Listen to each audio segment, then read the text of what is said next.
Dear students, myself, Professor Ramanand Yadav, government art college अलवराज। आज हम आपको साम्य स्त्रांक और मुक्त ऊर्जा में संबंध बताएंगे। पिछले वीडियो में हमने आपको इक्विलिब्रियम कांस्टेंट पढ़ाया, साम्य स्त्रांक पढ़ाया। अब साम्य स्त्रांक क्या होगा? आज इस वीडियो में हम आपको साम्य स्त्रांक और मुक्त ऊर्जा में संबंध बताएंगे। Relation between equilibrium constant and free energy. हम कह रहे हैं कि फ्री एनर्जी और साम्य स्त्रांक में क्या संबंध है, ये आज हम इस वीडियो में आपको बताने जा रहे हैं। कृपया ध्यान दें इधर। माने कोई सपोज तो गैसीय अभिक्रिया निम्न प्रकार होती है। माना कोई गैसीय अभिक्रिया, कोई भी गैस अभिक्रिया हो, हम इसको मानते हैं कि इस प्रकार से हो रही है। ध्यान दीजिए, N1A N2B M1C और M2D, ये कोई गैसीय अभिक्रिया है। इस गैसीय अभिक्रिया के लिए फ्री एनर्जी चेंज क्या होगा? मुक्त ऊर्जा परिवर्तन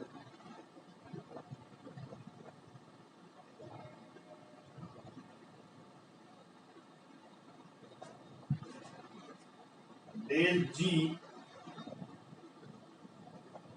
जी जीरो, सॉरी, ये मुक्त ऊर्जा परिवर्तन है इस अभिक्रिया के लिए रिएक्टेंट और प्रोडक्ट के मध्य। प्रोडक्ट गिब्स ऊर्जा, रिएक्टेंट्स। जीपी मतलब प्रोडक्ट की गिब्स ऊर्जा, फ्री एनर्जी, और जीआर मतलब रिएक्टेंट फ्री एनर्जी। क्लियर? मैं इसको कोष्टक में कर देता हूं। और डेल जी बराबर प्रोडक्ट, ध्यान दीजिए, M1C रासायनिक विभव plus M2 news D minus reactant की N1 न्यू A और N2 न्यू B। समीकरण ए, ध्यान दीजिए समीकरण। क्लियर? अब जो हम आपको बता दें, mu A mu B mu C और न्यू डी, ये क्रमश respectively A B C D जो स्पीसीज है, स्पीसीज के क्या है? ये रासायनिक विभव है कि केमिकल पोटेंशियल, रासायनिक विभव। आप यूसी दिखा रहा है कि ये न्यू है, mu C this mu D mu A mu B species, जो ए बी जो रिएक्टेंट है और सी बी प्रोडक्ट है, उनके रासायनिक विभव, केमिकल पोटेंशियल, एक नई टर्म। ठीक है? अब मानक दशाओं में मुक्त ऊर्जा परिवर्तन कब? स्टैंडर्ड कंडीशन में। अभिक्रिया की दशा कैसे हो? मानक दशाओं स्टैंडर्ड कंडीशन में मुक्त ऊर्जा परिवर्तन निम्न। स्टैंडर्ड के लिए हम क्या लिख देंगे बच्चों? डेल जी के 0 लगा देंगे। ये मानक दशा को दर्शाता है, स्टैंडर्ड कंडीशन को दर्शाता है। सेम वही बात product reactant same G M1 standard chemical potential plus M2 standard chemical potential minus N1 standard chemical potential of A plus N2 standard chemical potential of B। समीकरण 2 क्लियर। यहां तक समझ कि ये सामान्य स्थिति में है और ये मानक दशाओं में मुक्त ऊर्जा परिवर्तन दिस रिएक्टेंट प्रोडक्ट सेम ऐसा है, हम केवल यहां शून्य लगाते जा रहे हैं। ये मानक दशा को दर्शाता है। Am I right? अब देख लीजिए यहां ये अभिक्रिया कैसी अभिक्रिया है, गैसीय अभिक्रिया है। इसमें रिएक्टेंट और प्रोडक्ट दोनों ही गैसीय अवस्था में है। गैसीय अवस्था में जो पदार्थ का रासायनिक विभव दिया जाता है वो निम्न प्रकार है। क्योंकि रिएक्टेंट एंड प्रोडक्ट गैसीय अवस्था में है, लिख लीजिए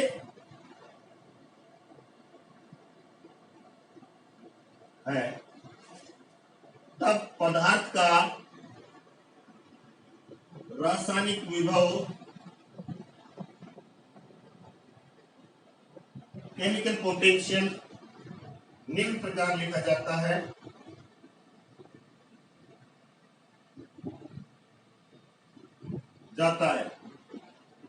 देखिए ये बात मुख्य है तो आपके लिए नई टर्म क्लियर। कैसे लिखते हैं, न्यू आई बराबर mu I 0 plus R T natural log P I. Important बात है, mu I chemical potential of I species, mu I 0। ये क्या है, न्यू आई 0 ये मानक दशा में आई संगठन का रासायनिक विभव है और पी आई स्पीशीज का आंशिक दाब है। क्लियर। ये सामान्य दशा में है, आई स्पीशीज का केमिकल पोटेंशियल। ये मानक दशा में है, आई संगठन का मानक दशा में केमिकल पोटेंशियल रासायनिक विभव है। आर टी के बारे में जानते नेचुरल लॉग पी आई आंशिक दाब है। ये एक सामान्य समीकरण। अब इसको हम प्रत्येक स्पीशीज के लिए लिखेंगे, ए बी सी डी। इन स्पीशीज के लिए हम क्या लिखेंगे, आई की जगह जब ए हो तो ए लिख देंगे, सी है तो सी है, बी है तो बी। तो प्रत्येक स्पीशीज के लिए यदि हम ये लिखें, मैं इनको मिटा देता हूं, पढ़ा है।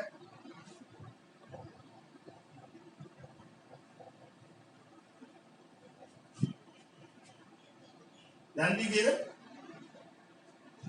इधर लिख देता हूं, न्यू आई जगह यहां ए लेंगे। ये क्या बच्चों, ये रिएक्टेंट है बराबर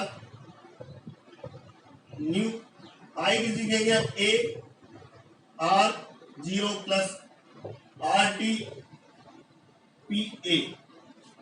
क्लियर। इसी तरह से हर एक का लिखते चले जाएंगे। बी रिएक्टेंट है बराबर न्यू 0 ए रिएक्टेंट है plus R T P P. Clear. इसी तरह से प्रोडक्ट सी पी है, पी लिख दिया हमने, mu 0 A P sorry A नहीं सी, ध्यान दीजिए इधर, plus R T P C. और इसी प्रकार से हम डी का लिख देंगे। प्रोडक्ट है न्यू 0 डी प्रोडक्ट है plus R T natural PT. ध्यान दीजिए इधर, ये आई का मतलब कोई स्पीशीज है, यहाँ ए है तो ए लिख देंगे, बी है तो बी लिख देंगे। इसी तरह से हमने ए लिख दिया, ए का स्पीशीज ए का केमिकल पोटेंशियल, बी का केमिकल पोटेंशियल, सी का chemical potential, P A P B P C P D, ये species A B C D के आंशिक दाब है, पार्शियली प्रेशर। जैसे ये आई स्पीशीज का, इसी तरह से ये हम आई की जगह ए लिखेंगे, यहाँ बी सी और डी, तो P A P B P C P D क्या है, आई स्पीशीज। यहाँ आई स्पीशीज क्या होंगे, ए बी सी और डी के क्रमशः आंशिक दाब है। क्लियर। अब ध्यान दीजिए समीकरण एक, समीकरण एक में केमिकल पोटेंशियल का मान रखने पर, यहाँ सी है तो सी का मान रखेंगे, यहाँ डी है तो डी का मान रखेंगे, यहाँ ए है तो ए का मान रखेंगे, तो समीकरण एक से डेल जी, यहाँ क्या है बच्चों, M1 और न्यू सी, यहाँ M1 है उसके बाद क्या लिखेंगे, दिस M1 न्यू सी के मान, न्यू सी का मान क्या है, कहाँ है न्यू सी का मान, ये रहा, C reactant plus R T P C. Clear. अब M2 प्लस M2, M2 के बाद क्या आएगा, न्यू डी, डी का क्या है, this mu zero D product plus R T P D. Am I right. इसका मान हमने रख दिया। अब रिएक्टेंट के मान रखेंगे minus N1 mu A chemical potential of species A, this किसके बराबर है, 0 A reactant plus R T natural log A, this N2 mu zero B reactant plus R T P B. Right. हमने यहाँ प्रत्येक species का रासायनिक विभव का मान रखा है, यू सी की जगह यू सी रख दिया, यू डी की जगह यू डी रख दिया, यू ए की जगह यू रख दिया केमिकल पोटेंशियल, और बी स्पीशीज का यू बी की यू रख दिया। क्लियर। समीकरण एक को मिटा देता हूं मैं। अब आप इसको खोलेंगे, क्लियर करेंगे, इसको खोलेंगे, मैं पूर्णतः खोल कर आपको समझाता हूं। इसको बच्चों खोलेंगे M1 0 C। अब यहां हटाते हैं, इससे मल्टीप्लाई हो जाएगा तो क्या हो जाएगा, ये इससे मल्टीप्लाई करेंगे न्यूरो सी प्रोडक्ट पी। ये तो ध्यान दीजिए, इसको खोला हमने पी, यहां खोला तो M1 RT natural of PC। Clear. इसको खोलिए plus N2 mu zero D product plus RT natural of PD। Clear. अब इसको यहां हम मंझला कोष्टक लगा देते हैं। अब इसको खोलेंगे minus N1 mu A 0 R plus RT natural log PA। Clear? ये plus N2 mu B 0 R plus RT natural log PP। Clear?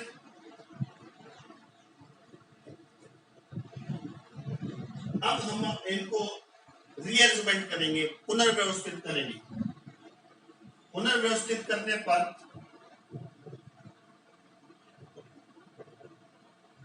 Rearrangement करने पर ध्यान दीजिए, रीअरेंजमेंट करेंगे तो देखिए जो स्टूडेंट चीजें हैं जो इनके साथ जुड़ी हुई है उनको एक साइड में ले आएंगे तो डेल जी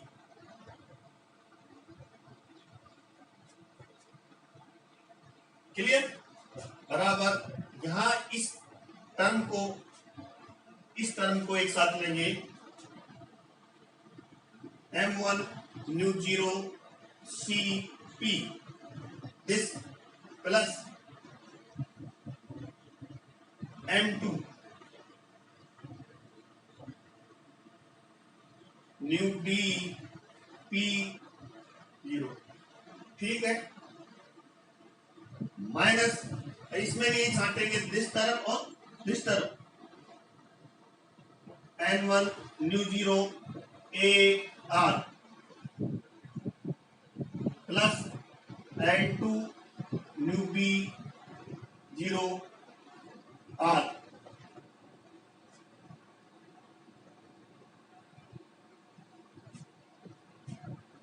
हमने दिस रीअरेंजमेंट किया, इन टर्मों को छाटा,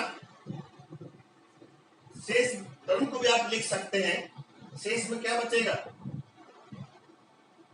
इसमें ये बचेगा कौन सा? दिस। इसमें M2 लगाएंगे, इसमें N2 लगाएंगे, इसमें N1 लगाएंगे,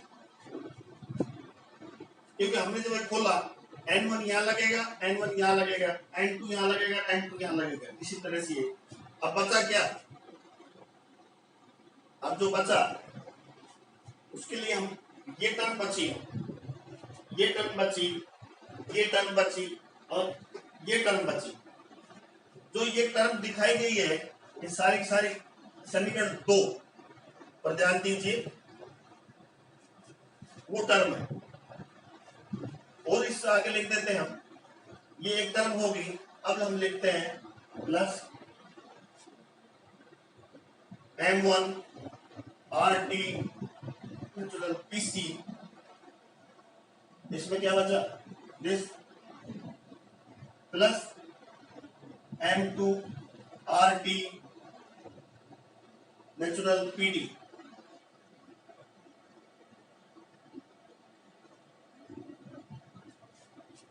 यहां क्या बचा? Minus N1 RT natural PA plus N2 RT natural PP।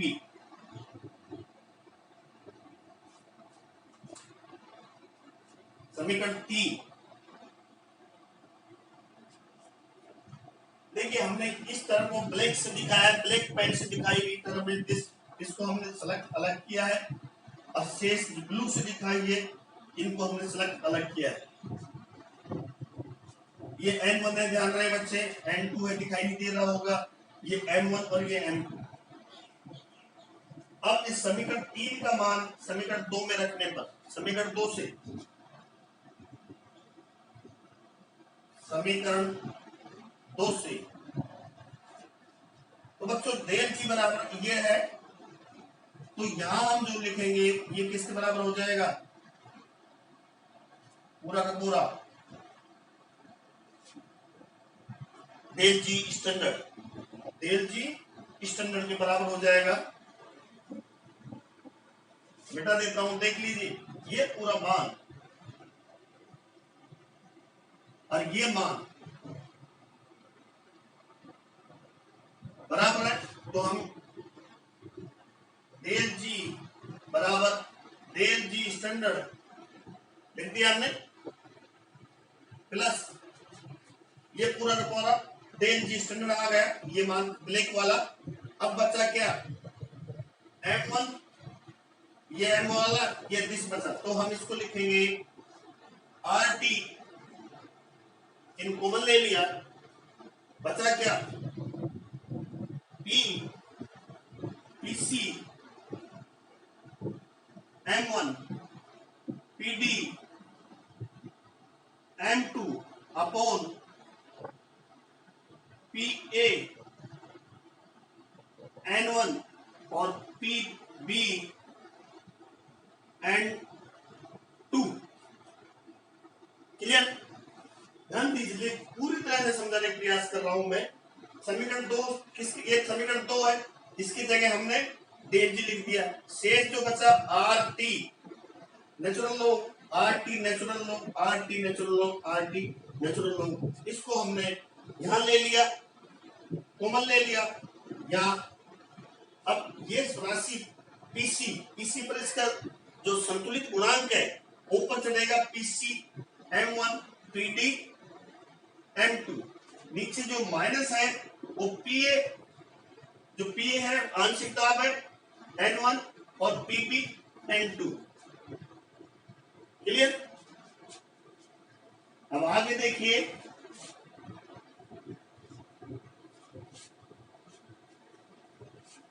अब हम आप इसको और आगे सोल्व करेंगे। समीकरण 4 हम जानते हैं दैट जो ये राशि साम्य अवस्था में कौन सी, जो PC M1 PD M2 और PA N1 और PB N2 क्या है, ये साम्य अवस्था में ये बराबर बच्चों KP साम्य स्थिरांक। गैसीय अवस्था में जो स्थिरांक है वो क्या कहलाता है, यहां साम्य स्थिरांक, इक्विलिब्रियम कांस्टेंट। कल हमने वीडियो में बताया था आपको, ये सारे आंशिक दाब है, आंशिक दाब, आंशिक दाब, तो ये जो स्थिरांक होगा ये गैसीय अवस्था में क्या स्थिरांक है, गैसों के लिए साम्य स्थिरांक, गैसीय स्थिरांक कह सकते हैं आप। तो ये पूरा का पूरा मान किसके बराबर हो गया, डेल जी स्टैंडर्ड प्लस RT KP साम्य स्थिरांक गैसीय अवस्था का, साम्य स्थिरांक इक्विलिब्रियम कांस्टेंट, ये संबंध है गिब्स ऊर्जा यानी फ्री ऊर्जा, मुक्त ऊर्जा और साम्य स्थिरांक के मध्य। साम्य दशा में, साम्य स्थिति में बच्चों इक्विलिब्रियम कंडीशन में डेल जी बराबर होता है 0। देन ये 0 हो गया, this is 0, then we can write del G standard बराबर माइनस RT KP। इसलिए KP बराबर माइनस डेल जी 0 अपॉन RT।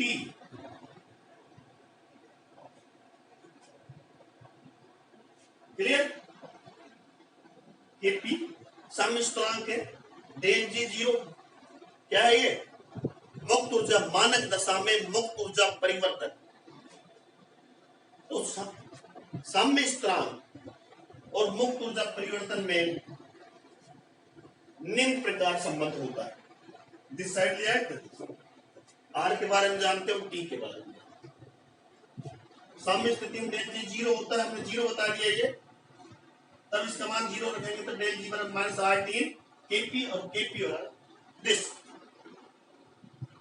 तो ये संबंध था साम्य स्थिरांक और मुक्त ऊर्जा में क्या संबंध होता है, ये हमने आपको ये इस डेरिवेशन में बताया किस तरह से साम्य स्थिरांक मुक्त अभिक्रिया की मुक्त ऊर्जा परिवर्तन से संबंधित रहता है थोड़ा सा डेरिवेशन ज्यादा, लेकिन बहुत आसान है। यदि आप बार बार इसको वीडियो को देखेंगे तो बिल्कुल समझ में आ जाएगा।